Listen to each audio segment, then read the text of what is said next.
Charleston is a city famous for having church on every corner and housing members of every religion, but historians say the tolerance the city may indicate from the street front may not reflect the full picture of what's going on in the pews. News 2's Katie Turner took a trip around town to find out just how holy the Holy City is and how it got here.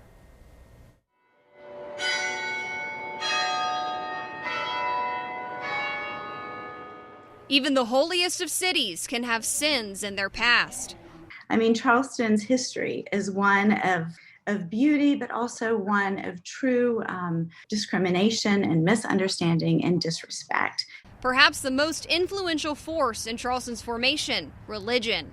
In fact, religious freedom was used as a selling point to persuade more people to migrate to the new colony. Well, yes, there was this sense that you won't be persecuted by coming to celebrate your faith in Charleston. But even in those early colonial years, if you were an Anglican, whether it was Baptist, Quaker, Presbyterian, Methodist, it didn't really matter. They were kind of grouped in a group that was called the dissenters.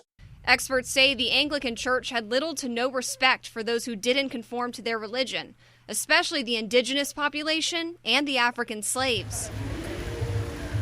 The oldest city in South Carolina, built on discrimination. I think one thing that is often challenging is getting to know our history in a true way rather than sugarcoating it and I don't know, just making it rosy.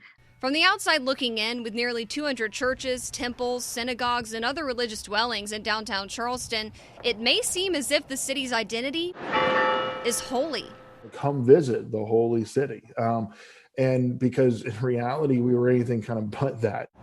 Still, many faith groups feel the lingering effects of discrimination, specifically those who practice a religion outside of Protestant Christianity. We're all within our own bubbles, right? For decades, the Charleston Interreligious Council has been working to build bridges in the faith community,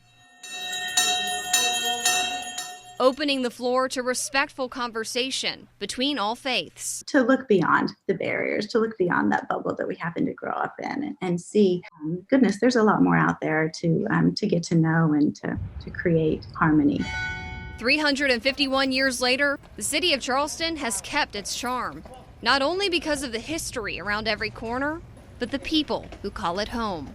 Like I said, we were anything but a holy city. Charleston has faced a lot of struggles. But when you look at a lot of those, how we dealt with it, we dealt with it as a people. So I do believe that in a way that we are a holy city because there's really no other city like us.